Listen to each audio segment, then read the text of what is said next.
Bhubaneswar Lewis road स्थित पांथ निवास रे प्रथम थर पर बोईत बंदाण उत्सव पालित हो जाइछि।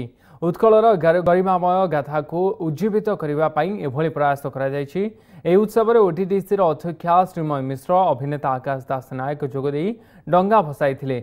एथिरे जराश्रमर वृद्ध वृद्धा सह अनाथ पिलाने सामिल हो डंगा भसाई खुशी अनुभव करते। पर्यटक मानक आकृष्ट करने आज दिन में चैती नृत्य आयोजन कर पांथ निवास परिसर में सबुज सुंदर परिवेश को दृष्टि रखी वृक्षरोपण कर आज ओटीडीसी परिसर में जो भाव में बोईत बंदाण उत्सव अनुष्ठित होती मु निश्चित भाव में बधाई जनइबी श्रीमयी मैडम को एवं ओटीडीसी समस्त कर्तृपक्ष को कारण आम ओडिशार परंपरार एक अविच्छिन्न अंग है बोईत बंदाण उत्सव। पिला आम मैंने समस्ते भारी उत्साह सहित अपेक्षा कर दिन को किभली भाव में सकाल हम आम मैंने डंगा भसाइवाई जीवु।